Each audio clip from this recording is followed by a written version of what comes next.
میرا خیال ہے کہ بے ترتیب چند باتیں عرض کروں گا۔ سب سے پہلی بات تو یہ کہ اللہ تعالیٰ کا شکر ادا کریں، اور شکر ہر نعمت پر ادا کرنا ہے۔ اللہ کو شکر بہت پسند ہے، شکر کرنے سے اللہ کی نعمتوں میں اضافہ ہوتا ہے۔ یہ صرف پڑھی ہوئی نہیں، تجربے کی بات ہے، اور آپ بھی اس کا تجربہ کرتے ہوں گے تو اس کا اہتمام کریں۔ اللہ کا شکر علم پر جب ادا کریں گے تو علم میں اضافہ ہوگا، اللہ کا شکر مال پر ادا کریں گے تو مال میں اضافہ ہوگا، اور ہر نعمت پر شکر ادا کرنے سے اللہ تعالیٰ کی رضا بھی ملے۔ تو شکر ادا کریں کتاب پوری ہو گئی، شکر ادا کریں کہ کتابیں چل رہی ہیں، شکر ادا کریں کہ حدیث پڑھنے کی سعادت مل رہی ہے۔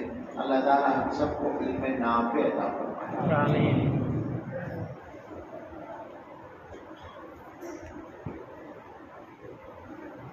علم نافع کے تعلق سے میں گفتگو کر چکا ہوں۔ حدیثوں میں جو دعا کی گئی ہے، دعا مانگی گئی ہے، وہ علم نافع کی مانگی گئی ہے، اور جو علم نافع نہ ہو اس سے پناہ مانگی گئی ہے۔ اللہم انی اعوذ بک من علم لا ینفع، ایسا علم جو نافع نہ ہو اس سے پناہ مانگی گئی ہے۔ تو علم نافع ہونے میں بنیادی بات تو وہی ہے کہ جو علم اللہ کی خشیت پیدا کرنے والا ہے وہ علم نافع ہے۔ جو علم اللہ کی خشیت پیدا کر دے وہ گویا کہ نافع بن گیا۔ حضرات علماء نے اس کو، سارے بڑے علماء نے، سارے بڑے مصلحین نے، سارے بڑے مشائخ نے اس مضمون کو تقریباً ایک ہی انداز میں بیان کیا ہے، اور ان سب کی بات کا خلاصہ یہی ہے کہ عالم وہی ہے جو اللہ سے ڈرنے والا ہو، علم وہی ہے جو اللہ کی خشیت پیدا کرے، عالم وہ ہے جس کو اللہ کی نافرمانی گویا کہ سمجھ میں آ جائے کہ وہ ہلاکت کی چیز ہے۔ علم کی یہی ایک وہ صفت ہے جس کی ہم سب کو ضرورت ہے۔ البتہ عالم بننے کے لیے یہ خشیت پیدا کرنا تو ہے ہی ضروری ہے، مگر عالم بننے کے لیے وہ صفات جن کا شاید کسی دن تذکرہ ہوا تھا، عالم ربانی کی صفات بتائی تھی نا شروع میں، ان کو آپ دوہرا لیں اور یاد کر لیں۔ میں سرسری انداز میں ان کا خلاصہ ذکر کرتا ہوں کہ ایک تو سب سے پہلی بات یہ ہے کہ رسوخ حاصل کریں، علم میں رسوخ فی العلم حاصل کریں، علم میں پختگی حاصل کریں۔ پختگی حاصل کرنے کے دو طریقے ہوتے ہیں۔ ایک طریقہ تو یہ ہے کہ اتنی گہرائی کے ساتھ پڑھا جائے اور ایسے حضرات کی گویا صحبت سے استفادہ کر لیا جائے کہ بہت زیادہ نہ پڑھ کر بھی بہت کچھ آ جائے۔ اس کی مثال آج کل کے اعتبار سے نہیں، اپنے معیار کے اعتبار سے حکیم الامت حضرت اقدس تھانوی رحمۃ اللہ علیہ، یہ مطلب نہیں کہ حضرت نے ہمارے زمانے کے اعتبار سے کم پڑھا تھا، مگر اپنے اعتبار سے کم ہی پڑھا تھا۔ یعنی انہوں نے خود فرمایا کہ میں نے علم کو مقصود نہیں سمجھا، اس لیے زیادہ کتابیں نہیں پڑھی۔ بعض حضرات نے حضرت سے پوچھا صراحتاً کہ آپ کی تو سینکڑوں ہزاروں کتابیں آپ نے خود لکھی ہیں، تو پتہ نہیں کتنے ہزار کتابیں ان کتابوں کو لکھنے کے لیے پڑھی ہوں گی۔ حضرت نے فرمایا نہیں، میں نے بہت زیادہ کتابیں نہیں پڑھی۔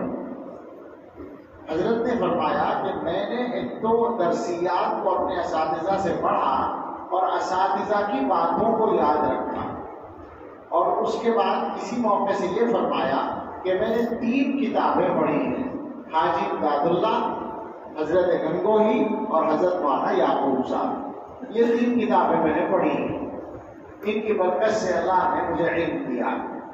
تو ایک تو یہ ہے، مگر یہ اس زمانے کے اعتبار سے آسان نہیں رہا۔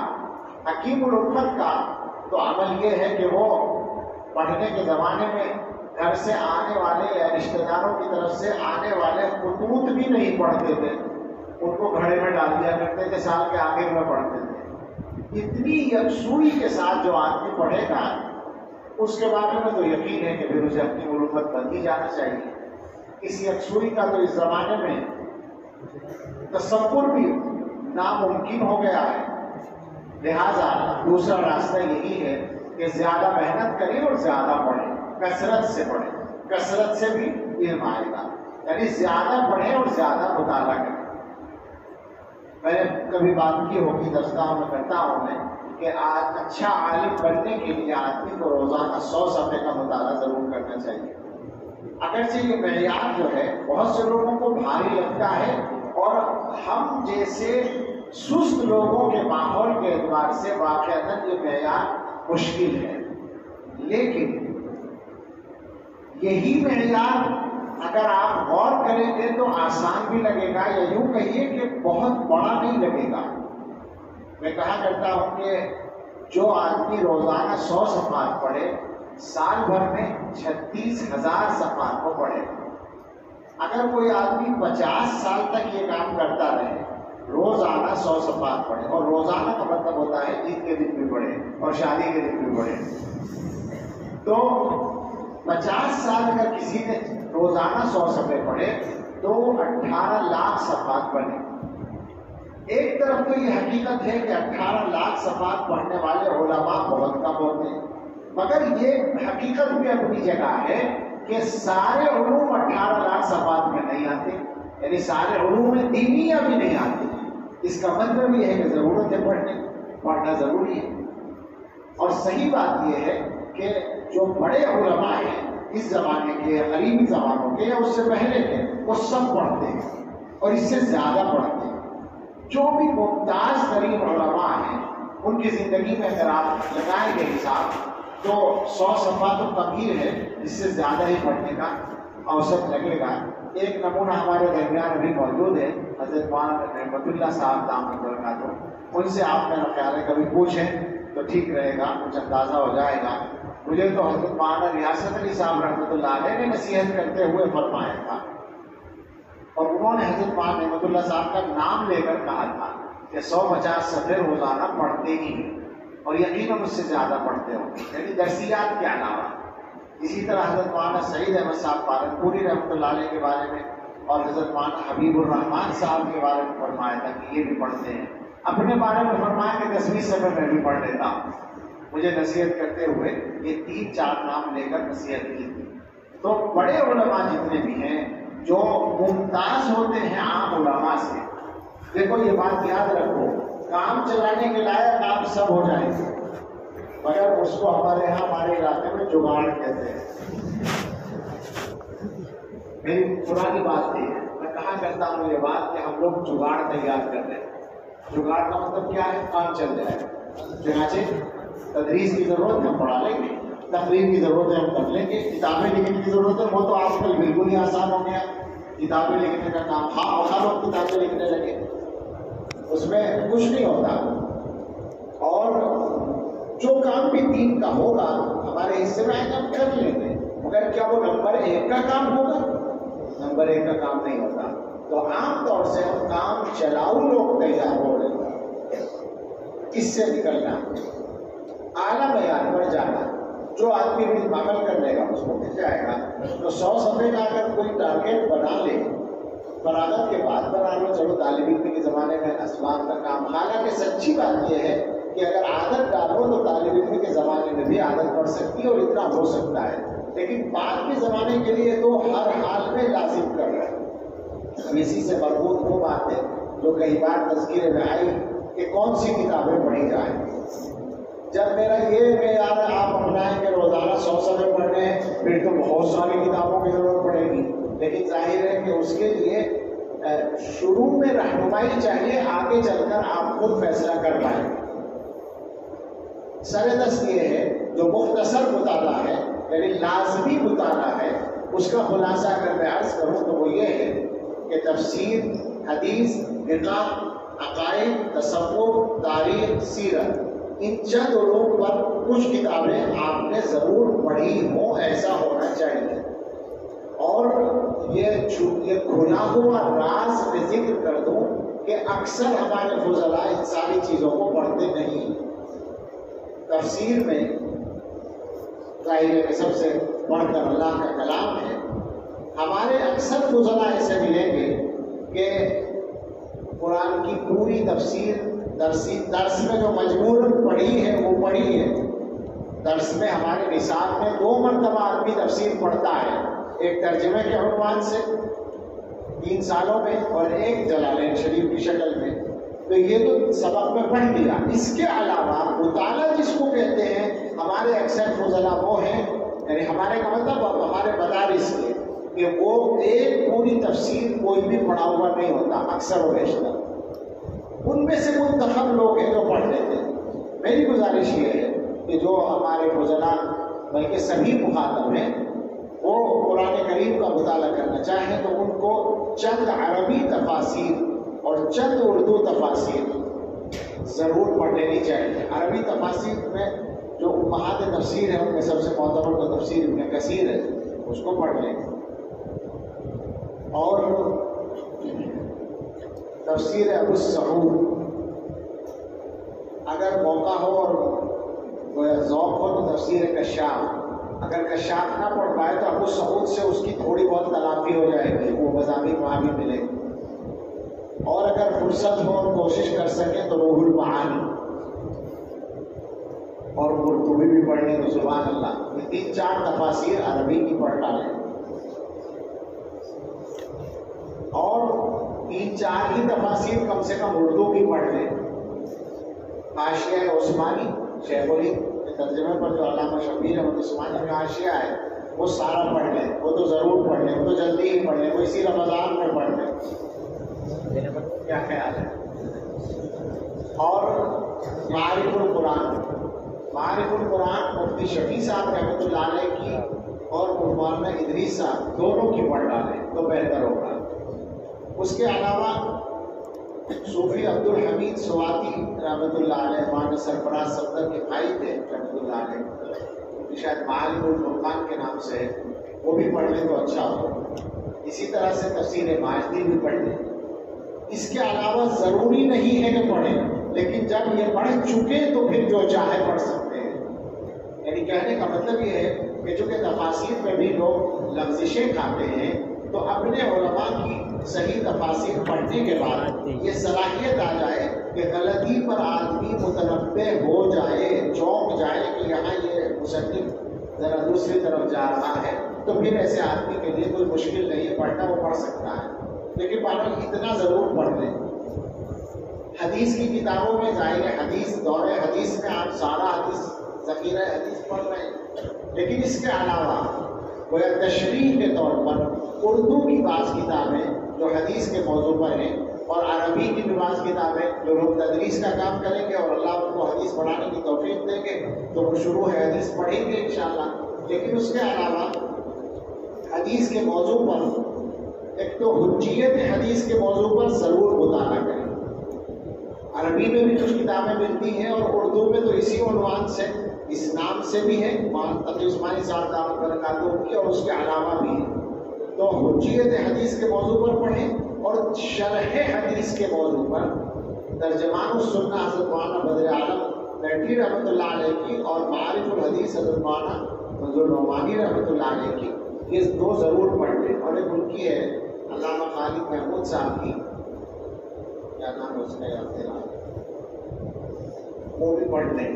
کچھ آثار وغیرہ کے نام سے کچھ ہے جو بھی ہے خالد محمود صاحب. اس کے علاوہ بھی کوئی معتبر کتاب ہو تو پڑھیں، ضرور پڑھیں، تاکہ احادیث کی تشریح کا سلیقہ مل جائے اور ذخیرہ بھی آ جائے. اس کے بعد فقہ کی بات کرتے ہیں ہم، تو فقہ ویسے تو الحمدللہ نفس ذاکر خوب پڑھایا جاتا ہے، مگر بالغ ہونے کے بعد کتنے لوگ ہیں جن سے مسئلہ پوچھا جائے وہ آسانی سے مسئلہ بتا دیں. بلکہ اب تو کتنے لوگ ہیں جو افتاء کی تہمت لے کر جاتے ہیں، ان سے مسئلہ پوچھا جائے تو وہ بتا دیں. میرے غلط نہیں کہا ہے، دماغ سے نہیں نکل گیا زبان سے. گورنمنٹ ہی چل رہی ہے آج کل، تو ان پر تہمت ہے، افتاء پر تہمت ہے کہ غلط فیصلہ کر لیں گے، دیانت کے خلاف نہ ہوا.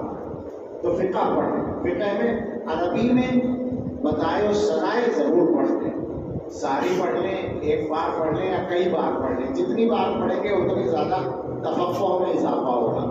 اور ہدایہ اگر پڑھانے کا موقع ملے تو ضرور پڑھائیں اور ویسے بھی مطالعہ کریں۔ مجھے اللہ نے توفیق دی، میں نے ساری جلدیں پڑھائی ہدایہ کی بار بار۔ تو ہدایہ کی شروع میں سے بھی کسی کو پڑھ لیں، لیکن بدائے و ثنائے ضرور پڑھیں، اور اگر جزیات پر نظر ڈالنی ہو تو شامی پڑھ ڈالیں۔ سبحان اللہ۔ اردو میں بھی فقہ پڑھیں۔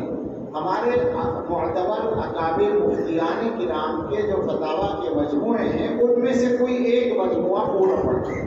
مثلاً کفایت المفتی پڑھ لیں، فتاویٰ رحیمیہ پڑھ لیں، فتاویٰ محمودیہ پڑھ لیں، امداد الفتاویٰ پڑھ لیں، یا کوئی اور فتووں کا مجموعہ ہے معتبر علماء میں سے کسی کا، وہ پڑھ ڈالیں۔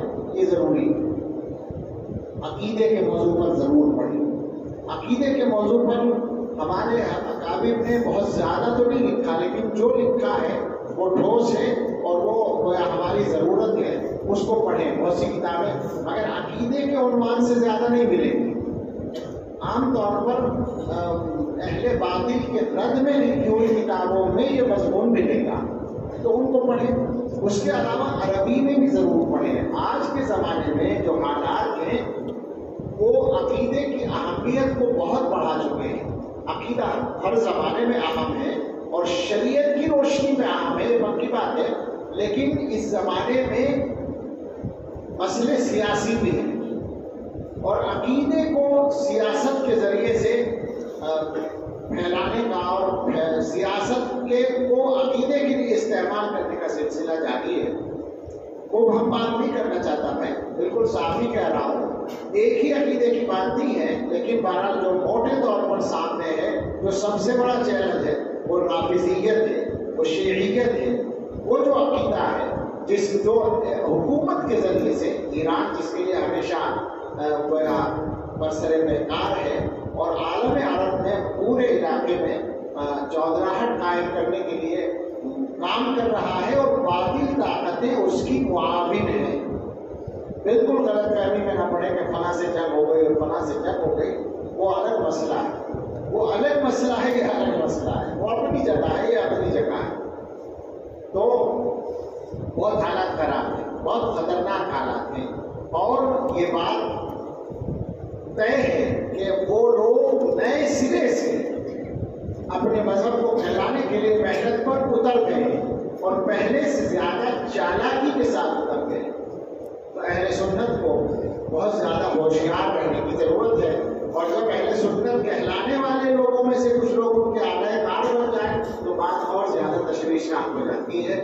مجھے بالکل شوق نہیں ہے کسی آدمی کے بارے میں کوئی طنز بھی کرنے کا، بالکل قسم کھا کر کہتا ہوں میں، لیکن یہ ذوق اللہ تعالیٰ نے اپنے بزرگوں کی برکت سے دیا ہے کہ گمراہ ہو رہا ہو کوئی تو اس سے تکلیف ہوتی ہے، اور جب کسی کی گمراہی متعدی ہونے لگے تو زیادہ تشویش کی بات ہے، اور اس وقت ان کی گمراہی متعدی ہو رہی ہے۔ جو صاحب صحابہ کے بارے میں اس زمانے میں بات کر رہے ہیں، ان کی گمراہی متعدی ہو رہی ہے، فضلاء بھی اور عام مسلمان بھی اس سے متاثر ہو رہے ہیں، اس لیے کہ لوگوں کے ذہنوں میں پوری بات نہیں ہوتی، ذہن کچے ہوتے ہیں، تو کوئی جمع کے بولتا ہے تو لوگ سمجھتے ہیں کہ شاید یہ صحیح بات کر رہا ہے، حالانکہ بہت سے لوگوں کو یہ صلاحیت ہوتی ہے کہ وہ باطل اور جھوٹ کو بھی اتنی قوت سے بولتے ہیں کہ لوگ سچ بھی نہیں بول پاتے ان کی قوت سے۔ یہ بھی شیطان کی طرف سے مدد ہوتی ہے۔ اللہ حفاظت فرمائے، ان کو بھی ہدایت دے اور دوسروں کو بھی محفوظ رکھے۔ تو عقیدے کے موضوع پر پڑھی ایک پہلو اور عقیدے کے موضوع پر جو سلفیت ہے ہمارے زمانے کی سلفیت یعنی غیر مقلدیت، اس نے بڑا نقصان کیا ہے۔ عالم عرب میں بہت سے ممالک میں اور خاص طور سے سعودی عرب میں حکومت کی طاقت سے حکومت کو اپنے ساتھ کر کے یا ان کو دھوکہ دے کر کے اس نظریے نے جس طرح سے دنیا میں اپنے آپ کو پھیلایا اور کام کیا ہے، اور یہ واقعہ ہے کہ انہوں نے بہت سارا کام کر ڈالا ہے۔ ہم لوگ تو بس ویسے ہی اپنا چل رہے ہیں، اس زمانے میں پورا کتب خانہ تیار کر دیا ہے موضوعات پر، اور ان کے یہاں صرف دیوبند نہیں بلکہ اشاعرہ اور ماتریدی ہے، گویا کہ تمام اہل سنت کے جو مرکزی مذہب ہیں ان کے بارے میں یہ بحث ہے کہ یہ اہل سنت میں داخل ہیں یا نہیں ہیں۔ اور جو ان میں معتدل مزاج ہیں وہ یہ کہتے ہیں کہ من وجہ داخل ہے من وجہ خارج، معتدل مزاج، ورنہ موٹی موٹی کتابیں لکھ دی گئی ہیں، سب کو اہل سنت سے خارج کر دیا گیا ہے۔ تو اس لیے پڑھنا ضروری ہے، بہت زیادہ ضروری ہے، اس پر محنت کریں، اور جو لوگ بھی اس کا ذوق رکھتے ہیں وہ بہت مطالعہ کر کے اور تیاری کر کے اس موضوع پر کام کریں، لوگوں کو گمراہی سے بچانا اور اپنے آپ اپنے لیے ہدایت پر قائم رہنے کی کوشش کرنا، یہ ہماری ذمہ داری ہے۔ تو عقیدے کے موضوع پر پڑھنا ہے، تصوف کے موضوع پر بھی پڑھیں، اس لیے کہ یہ بھی ہمارے گویا دین کا ایک شعبہ ہے جس کو قرآن میں تزکیہ کہا گیا ہے۔ ہمارا تصوف اور کچھ نہیں ہے، ہم ذمہ دار نہیں ہیں کہ تصوف کے نام پر دنیا میں کیا کیا گیا، اس کے ہم ذمہ دار نہیں۔ ہمیں معلوم ہے تصوف کی تاریخ، ہمیں معلوم ہے، ہمیں تصوف کے نام پر ہونے والی بدعتوں کا بھی پتہ ہے، تصوف کے نام پر ہونے والی شرکیہ چیزوں کا بھی پتہ ہے، لیکن تصوف کے نام سے چڑ کر اس زمانے میں جو سلفیوں نے ماحول بنانے کی کوشش کی ہے وہ باطل بات ہے۔ صحیح بات یہ ہے کہ ہمارے بزرگوں کا جو تصوف ہے وہ اتباع شریعت کو آسان بنانے کا راستہ ہے۔ اسی لیے حضرت مولانا علی رحمۃ اللہ علیہ نے کتاب لکھی تھی ربانیت کا رحمانیت، اردو میں اس کا ترجمہ ہے تزکیہ و احسان کا تصوف و سلوک، یعنی ہمارا جو تصوف ہے وہ رحمانیت نہیں ہے، وہ ربانیت ہے، عالم ربانی بنانا ہی مقصود ہے۔ تو اس کو پڑھیں، اور اس میں بڑوں کی یعنی قدیم علماء کی کتابیں بھی پڑھیں، امام غزالی اور مجدد الفسانی وغیرہ کی رحمہ اللہ تعالیٰ، اور حضرت اقدس حکیم الامت تھانوی رحمۃ اللہ علیہ کی کتابوں سے تو اس معاملے میں بے نیاز ہو ہی نہیں سکتا آدمی۔ اس کے علاوہ اپنے اور اکابر شیخ الاسلام حضرت مدنی رحمۃ اللہ علیہ کی اور شیخ الحدیث حضرت مولانا زکریا صاحب رحمۃ اللہ علیہ کی تحریرات پڑھیں، اور ہمارے حضرت کی بہت نئی کتابیں ہیں جو اس موضوع پر بہت مفید ہیں، ان کو پڑھیں ضرور۔ اور یہ ایک بات یاد رکھیں کہ خالی پڑھنے کا کام نہیں ہے، یہ آگے محنت کرنے کا کام ہے، اس پر جائیں۔ ایک موضوع ہے پڑھنے کا بہت ضروری موضوع، سیرت کے موضوع پر عام طور سے مطالعہ ناقص ہے لوگوں کا، ہم سبھی اس میں شامل ہیں، تو کوشش کریں کہ سیرت پر آپ کتابیں پڑھیں۔ سیرت میں جو عربی میں کتابیں لکھی گئی سیرت کے موضوع پر، جو امہات کتب کہلاتی ہیں، سیرت ابن ہشام وغیرہ، ان کو پڑھیں، اور ایک مخصوص انداز کی جو سیرت ہے جو گویا سنت کا بیان ہے، زاد المعاد علامہ ابن قیم، اس کو ضرور پڑھیں۔ اور اس کے علاوہ سیرت کے موضوع پر جو اردو میں کتابیں ہیں ان کو پڑھیں۔ اس میں مناسب یہ ہے کہ سب سے پہلے سیرت المصطفیٰ پڑھ لیں حضرت مولانا ادریس کاندھوی رحمۃ اللہ علیہ کی، اور اس کے بعد اور کتابیں پڑھیں جن میں خاص طور سے سیرت النبی علامہ شبلی اور علامہ سید سلیمان ندوی رحمہ اللہ کی، اور رحمۃ للعالمین قاضی سلیمان منصور پوری رحمۃ اللہ علیہ کی، اور اس کے علاوہ جو بھی اس طرح کے معتبر لوگوں کی لکھی ہوئی کتابیں ہیں ان کو سیرت کے موضوع پر پڑھیں۔ تاریخ کا ایک مستقل موضوع ہے، یعنی تاریخ عالم اور تاریخ اسلام، آپ کو تاریخ سے واقف ہونا چاہیے۔ اس موضوع پر جو بھی کتابیں ملتی ہیں، دستیاب ہیں، عام طور پر وہ پڑھنے کی ہیں۔ آج کل ایک نئی کتاب لکھی گئی ہے، کیا نام ہے اس کا؟ تاریخ ملت اسلام امت مسلمہ، اچھا سب کو بتایا اس کو ماشاء اللہ، تو وہ پڑھیں، اور اس کے علاوہ بھی پڑھیں، زیادہ پڑھیں، بہت سارا پڑھیں، 1 لاکھ صفحات تو تاریخ پر پڑھی نہیں تو پتہ چل جائے گا کچھ تاریخ کا۔ یہ میں مذاق نہیں کر رہا ہوں، ہر فن پر 1 لاکھ صفحے اگر نہیں پڑھو گے تو مزہ نہیں آئے گا، بصیرت تو نہیں ہوگی۔ تو سیرت اور تاریخ پر بھی مطالعہ کریں۔ بہرحال یہ پڑھنے کی بات ہو گئی، 1-2 باتیں اور کریں، بہت زیادہ ہمت بھی نہیں ہے اور یہ بھی نہیں ہے، اور انشاءاللہ موقع اور بات کریں گے۔ ایک بات یہ کرنی ہے کہ اپنی زندگی کو بنانے کی فکر کریں۔ ہمارے بچوں میں، ہمارے طلباء میں عام طور پر سنجیدگی نہیں پائی جا رہی، جس کی وجہ سے وہ اپنا نقصان کر رہے ہیں۔ نقصان کیا کر رہے ہیں؟ وہی محنت نہیں کر رہے ہیں۔ محنت میں جو رکاوٹ ہے اس زمانے میں، میرا جو تجربہ ہے اس کی روشنی میں، ایک تو موبائل ہے، موبائل کا غلط استعمال ہے۔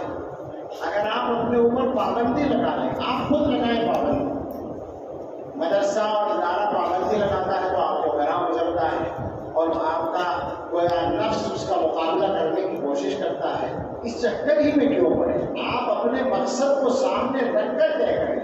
کیا آپ یقین کریں گے اس بات کا کہ دنیا کے وہ ممالک جو گویا ہمارے خیال میں مشرک تو ہیں ہی، وہ حقیقت میں بھی ہیں، مشرک ہونے کے علاوہ ہم سمجھتے ہیں کہ ہر برائی ان کے اندر پائی جاتی ہے، یعنی امریکہ اور انگلینڈ جیسے ممالک، ان میں آج کے دور میں ایسے کالج پائے جاتے ہیں، ایسے اسکول پائے جاتے ہیں جہاں موبائل پر پابندی ہے۔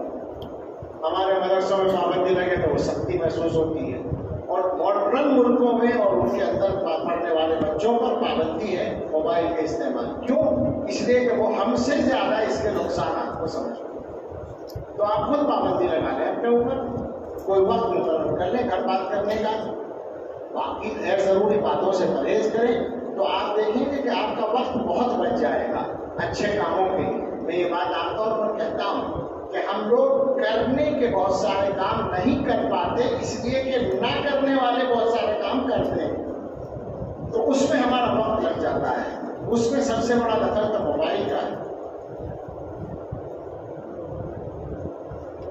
لیکن اسی کے ساتھ ایک دوسری چیز اور ہے، اگر آپ میں سے ہر آدمی عمل کرے تو مزہ آ جائے، ساری ایک ایمانی فوج تیار ہو جائے۔ وہ یہ ہے کہ اپنی زبان پر قابو پالیں۔ کیا خیال ہے؟ میں غلط تو نہیں کہہ رہا ہوں؟ سوچ کر بتاؤ، کیا زبان ہی سے نقصان نہیں ہو رہا ہے بہت سارا؟ کیا نقصان ہے زبان سے؟ اس کو ذرا سا واضح کریں۔ ایک تو یہ کہ جب ہم غیر ضروری باتیں کرتے ہیں تو وقت اس میں خراب ہوتا ہے۔ آپ مجھے بتائیں نہ بتائیں، آپ اپنے آپ کو بتائیں، بلکہ اپنے آپ سوچیں کہ آپ کے کمروں میں کیا غیر ضروری بہت ساری باتیں گھنٹوں گھنٹوں نہیں ہوتی رہتی ہیں۔ آپ سوچیں کہ وقت کتنا قیمتی ہے اور آپ کیا کر رہے ہیں۔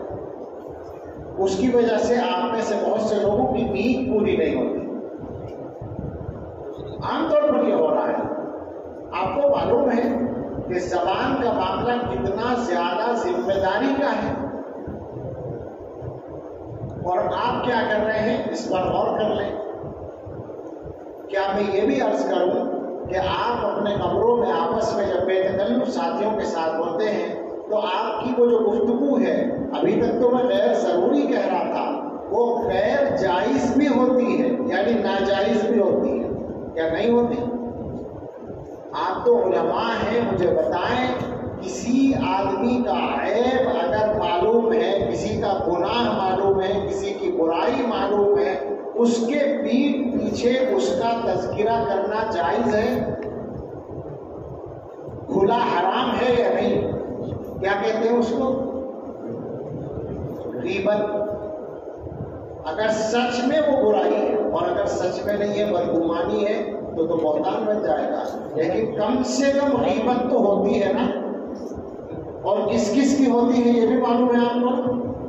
مجھے کیا معلوم، آپ کو معلوم ہوگا نا، جو کرنے والے ہیں ان کو معلوم ہوگا۔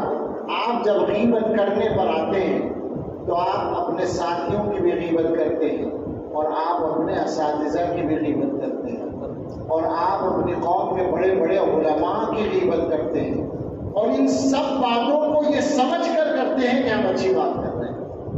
اس سے گویا اور بڑا نقصان ہی ہے۔ غلطی سمجھ کر غلطی کی جائے تو شاید توبہ کر لے آدمی۔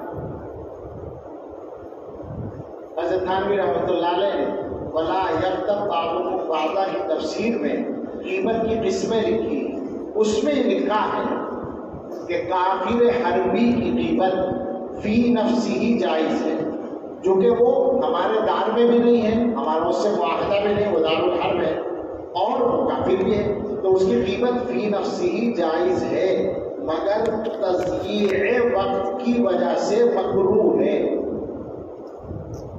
تو آپ مجھے بتائیں کہ اپنے ساتھیوں کی غیبت اور اس سے بڑھ کر اپنے اساتذہ کی غیبت کرنا آپ کے لیے جائز ہو سکتا ہے کیا؟ اچھا، دوسرا سوال ایک اور ہے۔ آپ آزادی کے ساتھ اپنی زبان چلا رہے ہیں، کیا آپ بے خوف ہیں اس بات سے کہ اس کی جزا آپ کو نہیں ملے گی؟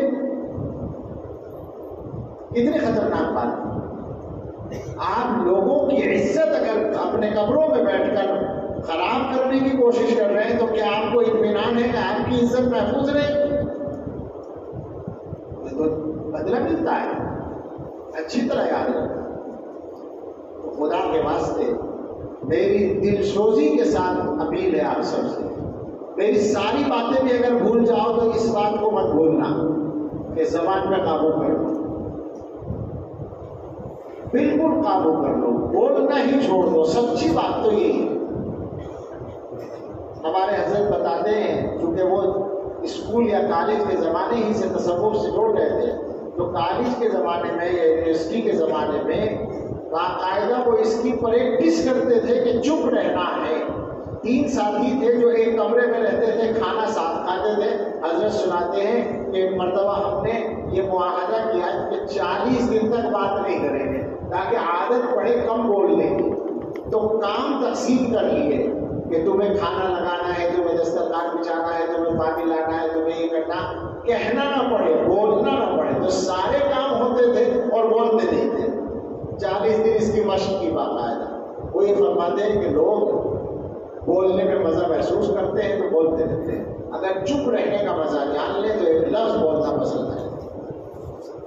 میں اپنے بیانات میں اس پر بولتا ہوں۔ ایک جگہ میں نے بولا تو کچھ نوجوان آئے اور مجھ سے متعلق بھی تھے، ویسے بھی قریب تھے، کہنے لگے کہ آپ اس بارے میں بہت وہ کرتے ہیں لیکن ہم کیا کریں، قیمت تو چھوٹتی نہیں، کیسے چھوڑیں؟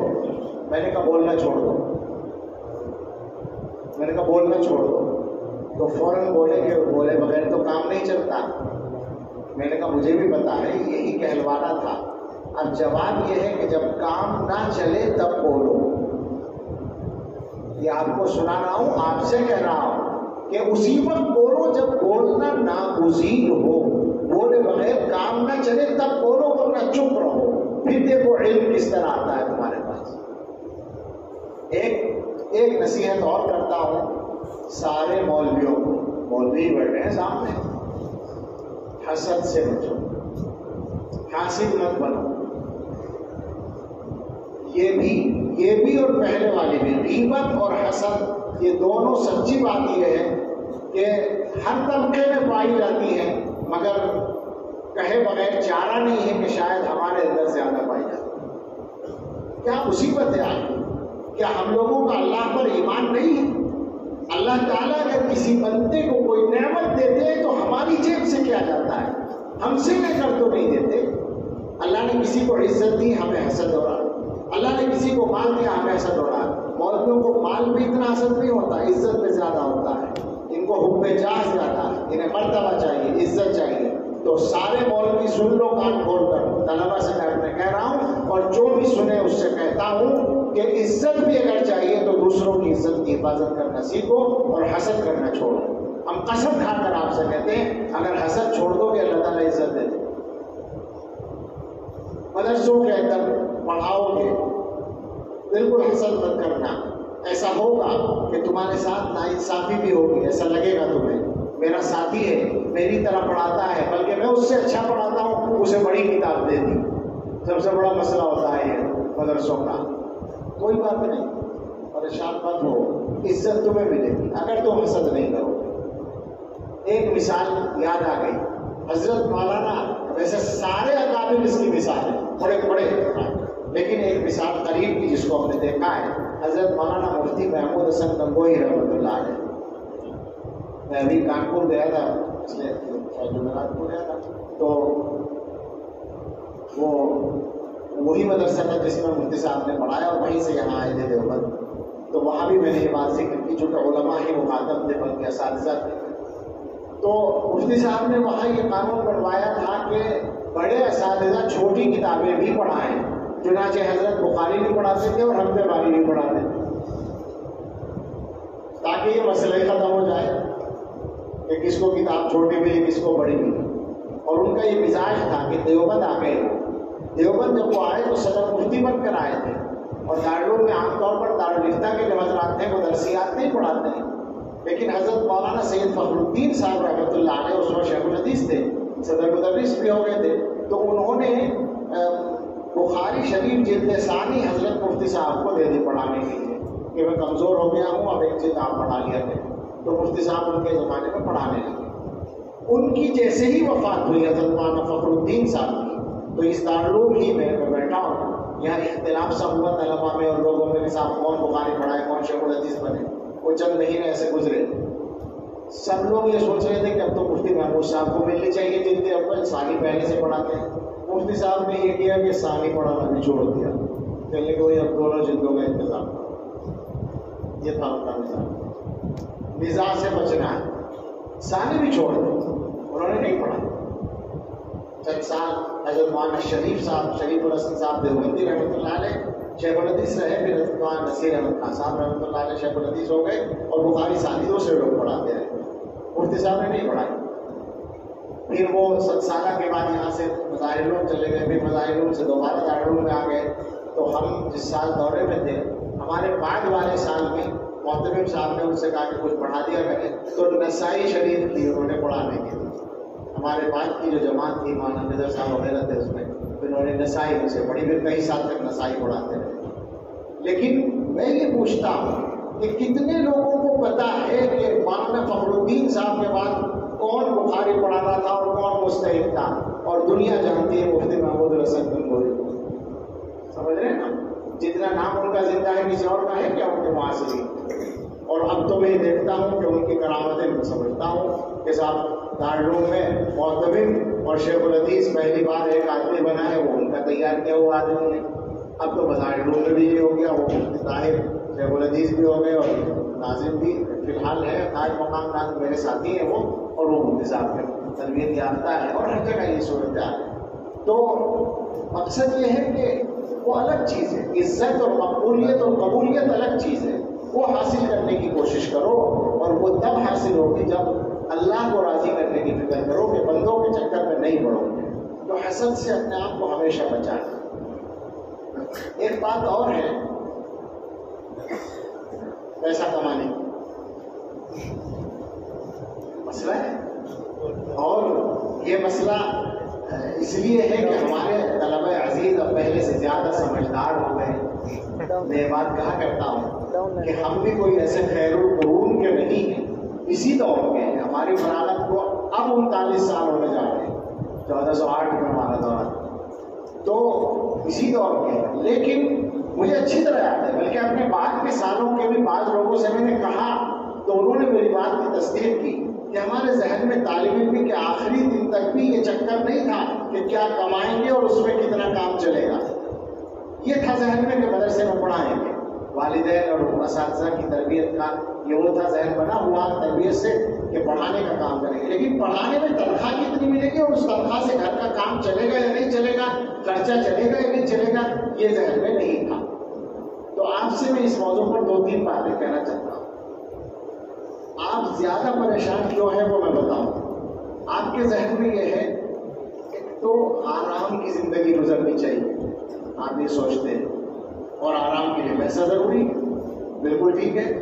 آپ یہ سوچتے ہیں کہ فراغت کے فوراً بعد آرام اور مزے کی زندگی ہو۔ ایک دوسرے ہمارا اسٹیٹس اس زمانے کا لفظ ہے، ہمارا گویا ہماری حیثیت عرفی وہ اچھی ہو، اور وہ بھی ہم یہی سمجھے بیٹھے ہیں کہ پیسے سے ہو۔ یہ ہمارے ماحول میں گراوٹ آئی ہے، میں مانتا ہوں اس بات کو کہ ہمارے ماحول میں یہ گراوٹ آئی ہے کہ بہت سی مرتبہ عزت پیسے سے متعلق نظر آتی ہے۔ تو اگر کچھ بچے غلط فہمی میں مبتلا ہوں تو یہ ممکن ہے، لیکن آپ سے کہنا ہے کہ آپ نکال دیں دماغ سے اپنے اس کو۔ عزت کا معیار آپ کے لیے پیسہ نہیں ہے، فقط اور فقط علم ہے، اور کچھ بھی نہیں۔ دوسری بات، آرام سے گزرنے کی بات یہ ہے کہ جو لوگ صرف پیسہ کمانے کو مقصد زندگی بناتے ہیں، 2-4 سال کے اندر وہ بھی مالدار نہیں بنتے، انہیں بھی ٹائم لگ جاتا ہے سیٹ ہونے میں۔ تو کچھ ٹائم کے بعد تو مولوی کا کام بھی ٹھیک ہو جاتا ہے، کام چل جاتا ہے، اور مناسب کام چل جائے بس یہ کافی ہے۔ بہت زیادہ عیش و آرام نہ نہ بھی ملے تو کام چلے، مل جائے تو بہت اچھا، ہم دعا کریں سب کو ملے، لیکن مقصد نہ بنائیں، اس کو مشن نہ بنائیں۔ یہ بات یاد رکھیں کہ آپ کی عزت پیسے سے نہیں ہے، اور ہماری پوری امت کی تاریخ اس بات کی گواہ ہے کہ زیادہ عزت کس کو ملی ہے؟ کیا پیسے والوں کو ملی ہے یا علم اور تقوی والوں کو ملی؟ پوری امت کی تاریخ بادشاہوں سے زیادہ عزت ملی۔ آپ کو پتا ہے نا، یعنی امام اعظم ابو حنیفہ سے ڈرتی ہے حکومت، کیوں؟ اس لیے کہ عوام ان کے ساتھ ہے۔ عبداللہ ابن مبارک بغداد میں داخل ہوتے ہیں اور استقبال کرنے والے ایک بھیڑ ہے، مجمع ہوتا ہے، ابن مبارک کو چھینک آتی ہے، وہ الحمدللہ کہتے ہیں، سارا مجمع رحمک اللہ کہتا ہے، شور کی آواز خلیفہ کو پہنچتی ہے، وہ پوچھتا ہے کیا چکر ہے، پتہ چلا کہ ابن مبارک آئے ہیں اور ایک مجمع استقبال کو آیا ہے، وہاں سے آواز آئی ہے۔ تو ان کی اہلیہ نے کہا، غالباً ہارون رشید تھے وہ، زبیدہ نے کہا کہ حکومت ابن مبارک کی ہے، تمہاری نہیں ہے، لوگوں کے دلوں پر جو حکومت۔ اور آپ امت کی پوری تاریخ کو آپ پڑھ لیں اور علماء دیوبند کی تاریخ کو آپ پڑھ لیں تو آپ کو پتہ چلے گا کہ کس طرح، کس کو کہتے ہیں عزت۔ آپ کو معلوم ہے حضرت حجت الاسلام حضرت نانوتوی رحمۃ اللہ علیہ، ان کے حالات کو پڑھیے، ان کے حالات میں یہ بات ہے کہ نیلی لنگی پہنے رہتے تھے اور سوتی کرتا ہوتا تھا، اور اللہ جانے بالکل ہی ان کی وضاحت اتنی معمولی تھی کہ کوئی آدمی دور سے دیکھ کر ان کو پڑھا لکھا آدمی بھی نہ سمجھے۔ وہ جا رہے ہیں کہیں مناظرہ کرنے اور تقریر کرنے کے لیے، اور گویا دیکھنے والے سمجھ بھی نہیں پا رہے، اور جب تقریر ہوتی ہے تو وہ سامنے والا غیر مسلم مقرر کہتا ہے کہ اگر تقریر پہ ایمان لانا ہوتا تو مولوی قاسم کی تقریر پہ ایمان لانا۔ اس کو عزت کہتے ہیں۔ حضرت گنگوہی رحمۃ اللہ علیہ کی آپ حیات پڑھیں، چند نام میں ضرور لینا چاہوں گا، اس لیے کہ آج کل یہ بھی ہو گیا کہ ہمارے طلبہ کو یہ بھی پتہ نہیں کہ ہمارے بڑے کون ہیں۔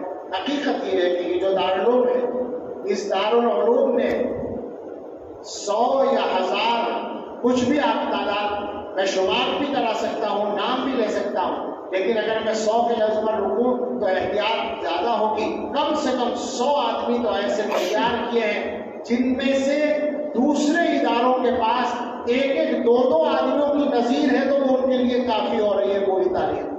میں سچ کہتا ہوں 100 سے زیادہ دارالعلوم کے ابنا ایسے ہیں کہ ان کی مثالیں دوسرے اداروں میں 1 یا 2 یا 3 ہیں تو وہ پوری تاریخ فخر کرنے کے لیے ان کی کافی ہے۔ یہ عجیب جگہ ہے۔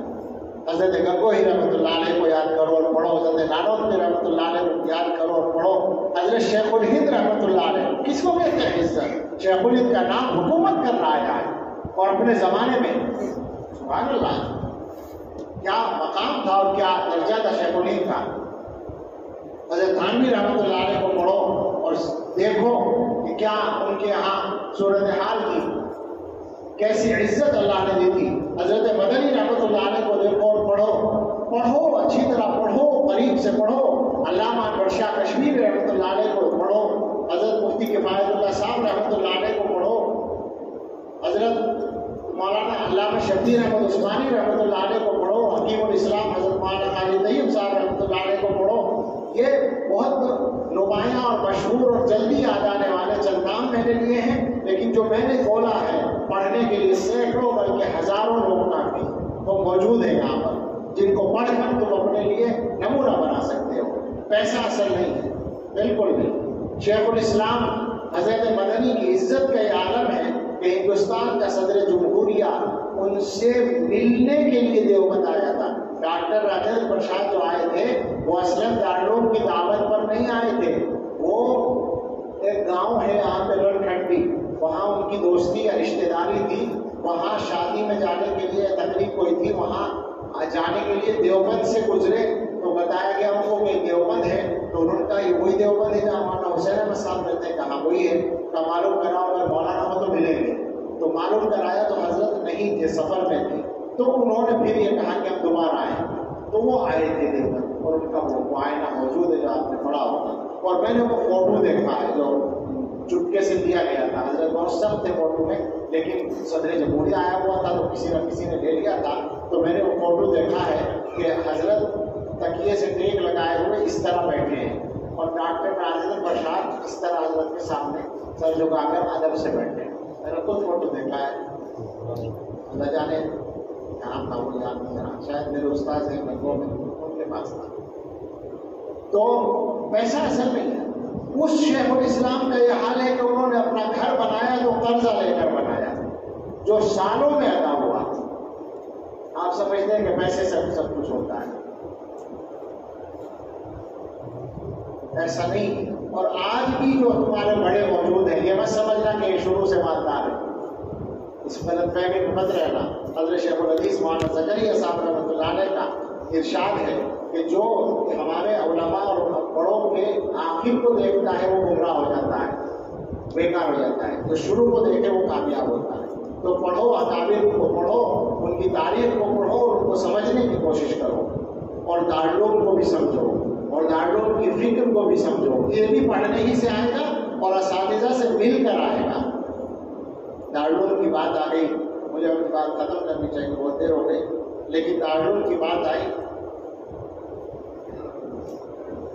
تو میں بہت آسانی کے ساتھ, بہت نرمی کے ساتھ, بہت بے تکلفی کے ساتھ یہ عرض کروں گا کہ یہ دارالعلوم ہی دارالعلوم ہے. میں کسی سے مقابلہ نہیں کر رہا, مگر جو باتیں الٹی سیدھی کہی جاتی ہیں ان کو میں یہ میسج دینا چاہتا ہوں کہ وہ یہ باتیں کرنا چھوڑ دیں. ایسی باتیں کر کے وہ نہ دین کی خدمت کر رہے ہیں نہ کوئی خیر کی بات کر رہے ہیں. کیسے ہو جائے گی یہ بات کہ یہ دارالعلوم ہی نہیں رہا, اور کسی نے تو یہ کہنا شروع کر دیا کہ صاحب یہ اندرا گاندھی کا دارالعلوم ہے. کیا اگر ہمارے یہاں ایک اختلاف ہوا, میں نے مانا, اور حکیم الاسلام اس اختلاف کے نتیجے میں دارالعلوم سے الگ ہو گئے, اور جو انتظامیہ آئی اس کی سب سے مؤثر شخصیت حضرت مولانا سید اسد مدنی رحمۃ اللہ علیہ کی, اور وہ کانگریس کے لیڈر بھی تھے. اس لیے یہ گالی دی جا رہی ہے کہ یہ دارالعلوم اندرا گاندھی کا دارالعلوم ہے. ہمیں کوئی بتائے کہ اس تبدیلی انتظامیہ کے بعد اکابر دیوبند, علماء دیوبند اور تاریخ دیوبند اور فکر دیوبند کی پوری حفاظت تمام شکلوں کے ساتھ کس نے کی. اور یہ میں سنی سنائی نہیں کہتا, مجھے یہ حق ہے کہنے کا کہ میں نے یہ سارا زمانہ دیکھا ہے. جب یہ تبدیلی ہوئی ہے تو میں یہاں نہیں پڑھتا تھا, میں گنگوں میں پڑھتا تھا, مگر میرے والد رحمۃ اللہ علیہ چکے دارالعلوم کے فاضل اور تمام حضرات سے متعلق تھے, تو ان کے پاس ہر چیز تحریر پہنچتی تھی, تو وہ ساری تحریریں میں نے پڑھی ہیں اور ماحول کو پورا قریب سے دیکھا ہے. اور پھر چند سال کے بعد لوگ یہاں آئی گئے اور ہم دیکھ رہے ہیں 40 سال سے کم دارالعلوم کو. تو ہم اطمینان سے یہ بات کہتے ہیں کہ صحیح معنی میں فکر دیوبند ظاہر ہے کہ مدرسے کا مسئلہ نہیں ہے, مگر مدرسے کی حد تک بھی تعلیم کے معیار کی بات بھی اگر کریں گے, ضابطوں کی بات بھی اگر کریں گے, تو کون سا ادارہ ہے جس نے حفاظت کی ہے, اور فکر کے اعتبار سے بتائے کوئی کہ کس نے حفاظت کی ہے, کون ذمہ داری لیتا ہے, اور کون دوسروں کی مخالفتیں جھیلتا ہے. لیکن لوگ کرتے ہیں غیر سنجیدہ باتیں. ہمارا پیغام تو یہ ہے کہ دیوبند میں اگر اختلاف ہوا اور دو ادارے بن گئے تو یہ دونوں حقیقت میں ایک ہی ہیں, ان کا سرچشمہ ایک ہے, ان کی فکر ایک ہے. اور اگر کچھ لوگ یہ سوچ رہے ہو کہ ایسی باتیں کر کے وہ کچھ فائدہ اٹھا سکتے ہیں, تو میں نے ایک دن کہا تھا کہ مجھے اطمینان ہے کہ وقت دارالعلوم کے ذمہ داران ایسے بے وقوف نہیں ہے کہ وہ ان کی باتوں میں آ جائیں, ان کے باطل کی تائید کر دیں, یہ نہیں ہو سکتا. لیکن اس خاص مضمون یا مفہوم سے قطع نظر کر کے بھی میں کہتا ہوں کہ دارالعلوم کی حقیقت اور اہمیت کو آپ لوگ سمجھیں. اور یہ میں ملازمت کا حق نہیں ادا کرتا, صاف کہتا ہوں. مجھے میں الحمدللہ یہ بات دارالعلوم کی دارالحدیث میں بیٹھ کر کہتا ہوں, میری کوئی حیثیت نہیں, بہت چھوٹا ہوں میں, لیکن میں یہ بات اطمینان سے کہہ سکتا ہوں کہ میں وہی کہتا ہوں جو صحیح سمجھتا ہوں. میری عادت ہے یہ, میں زیادہ بس دعوے نہیں کرتا، میں زیادہ لہجے وہجے نہیں دکھاتا، میں زیادہ تعریف وارف کچھ نہیں کرتا، مگر یہ قسم کھا کر کہتا ہوں نہ میں نے کبھی چاپلوسی کی ہے اور نہ کسی دباؤ میں کبھی کوئی بات کہی ہے۔ میں حق بات جو جانتا ہوں وہ کہتا ہوں اور مشاہدے کی بنیاد پر آپ سے کہتا ہوں۔ لوگ کو سمجھیں، اور یہ ساری بات کرنے کا مقصد بھی یہ ہے، یہ نہیں ہے کہ دارالعلوم کے کسی فائدے کے لیے بات کی جا رہی ہے، یہ نہیں ہے۔ وہ تو اللہ تعالیٰ اداروں کو چلاتا ہے، اور جب تک اللہ کو دارالعلوم سے کام لے رہا ہے وہ کام لیتا رہے گا۔ جب اللہ تعالیٰ کا ارادہ بدل جائے گا دنیا کی کوئی طاقت بھی نہیں چلا پائے گی، یہ پکی بات ہے۔ آج کا فائدہ، اصل مسئلہ یہ ہے کہ آپ صحیح راستے پر قائم رہیں اور صحیح فکر سے جڑے رہیں۔ اس وقت میں چونکہ آزادی کا زمانہ چل رہا ہے اور یہ واقعہ ہے کہ وہ مطلب کہ مجھے بولنا چاہیے تھا، وہ بات یا وہ روک جو ہونا چاہیے تھا، جس کی ضرورت تھی، جس سے ڈر کر لوگ غلط بات کرتے ہوئے رکا کرتے تھے، وہ فی الحال نہیں چل رہا ہے۔ اس کی وجہ سے یہ آزادیاں نظر آ رہی ہیں ادھر اور ادھر۔ لیکن یہ بات یاد رکھیں کہ غلط نظریات زیادہ دیر نہیں چلا کرتی، اور اگر کوئی چلانے کی کوشش کرتا ہے وہ الگ فرقہ بن جاتا ہے۔ یہ اچھی طرح سمجھ لیں، وہ سارے لوگ سمجھ لیں جو ہمارے اکابر کے راستے سے ہٹنے کی کوشش کر رہے ہیں، جو اپنے آپ کو مجتہد سمجھ رہے ہیں۔ آج کا زمانہ عجیب زمانہ ہے۔ ہمارے اکابر نے مودودی صاحب کی تردید اس لیے کی تھی کہ انہوں نے یہ دعویٰ کیا تھا کہ بیچ کی صدیوں میں دین کی صحیح شکل محفوظ نہیں رہی، پردہ پڑ گیا تھا 1200 سال صحابہ کے بعد، لہٰذا ہم اس کو لے کر آ رہے ہیں۔ آج صورتحال یہ ہے کہ یہ دعویٰ بھی نہ ہو تو التزاماً یہی کر رہے ہیں لوگ، بات ایسی ہی کر رہے ہیں کہ جیسے صحابہ کی بات کو انہوں نے سمجھا ہو اور بیچ کے لوگوں نے نہ سمجھا ہو۔ میرا خیال ہے کہ تم لوگ سمجھ رہے ہو جو میں بول رہا ہوں۔ آج ایک یہ بھی چل رہا ہے کہ صحابہ کے واقعات سنائیے، اکابر کیا کرتے ہیں۔ ہاں، اس کا مطلب یہ کہ صحابہ کے بعد کوئی سب یہود و نصارہ ہو گئے اس امت میں، کوئی بات نہیں بتائیے۔ تم جانتے ہو صحابہ کو، تمہارے اندر صلاحیت ہے صحابہ کے واقعات سے مسائل کا استنباط کرنے کی، صحابہ کا اس وقت اس طرح سے عمل میں لایا جاتا ہے، یہ تو اکابر سے ہی پتہ چلے گا نا۔ یہ جان بوجھ کر کرتے ہیں تاکہ آزادی کا موقع مل جائے۔ اگر یہ پابندی لگائی جائے کہ بھائی اپنے بڑوں کے راستے پر ہو تو پابند ہونا پڑتا ہے، اور اگر بڑوں کی چھٹی کر دی جائے، صحابہ کی طرف چھلانگ لگا دی جائے تو پھر آزادی کا موقع مل جاتا ہے، دعوے کرنے کا موقع مل جاتا ہے، اور پھر رسول اللہ صلی اللہ علیہ وسلم تک بات پہنچ جاتی ہے۔ یہ گمراہی کے راستے ٹھیک ہونا پڑے گا، ٹھیک ہونا پڑے گا، ورنہ الگ فرقے بن جائیں گے۔ ہو سکتا ہے کچھ دنوں کے لیے پہلے حق اپنے آپ کو پریشانی میں محسوس کریں، لیکن اس امت کے مزاج اور خمیر میں یہ بات اللہ نے رکھی ہے کہ یہاں خیر غالب رہتی ہے، انشاءاللہ غالب رہے گی۔ آپ سے کہنا یہ ہے کہ آپ ان باتوں کو سمجھیں، آپ ادھر ادھر کی سنی سنائی کے چکر میں نہ پڑیں، سوشل میڈیا سے علم حاصل نہ کریں۔ اچھی طرح سمجھ لیں اس بات، ایسا نہیں، کتابیں پڑھیں، اپنے علماء کی کتابیں پڑھیں، اپنے اکابر کی کتابیں پڑھیں، اور فکر دیوبند پر جو کتابیں لکھی گئی ہیں ان کو پڑھیں۔ میں بات بہت لمبی ہو گئی، کوشش کروں گا کہ اس مضمون کو تحریری شکل میں کہیں کر دوں کہ جیسے میں نے کہا کہ کچھ کتابیں پڑھنے کی ضرورت ہے، اسی طرح ایک مضمون یہ ہوتا ہے کہ کچھ مصنفین کو پڑھنے کی ضرورت ہے۔ وہ انشاءاللہ کسی اور موقع سے ہم عرض کر دیں گے۔ آپ سے یہ کہنا ہے کہ آپ اپنے لیے صحیح راستے کی استقامت اللہ سے مانگیے اور اس کے لیے محنت کیجیے۔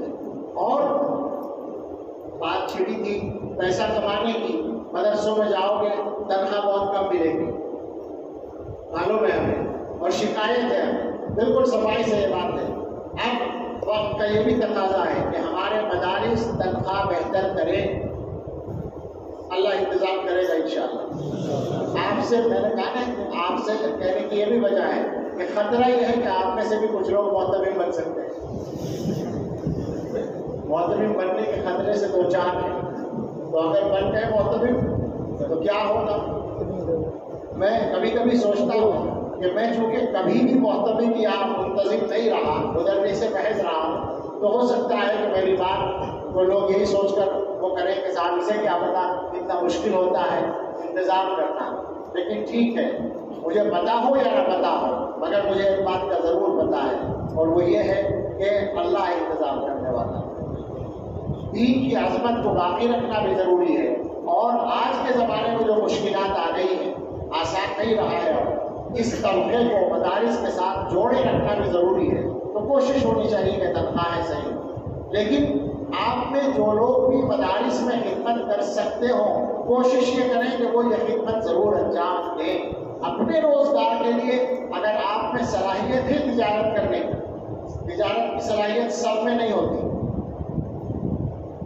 مثلا میں اپنے بارے میں بتاؤں کہ میرے کئی سو میٹر سے بھی گزری نہیں تجارت کی صلاحیت. مجھے ایک پیسے کی تجارت کرنا آتا ہی نہیں، سمجھ میں نہیں آتا کہ کیسے ہوتی ہے تجارت. اور میں بہت سارے نوعمر لوگوں کو دیکھتا ہوں وہ چندی پھر کے پیسہ کما لیتے ہیں.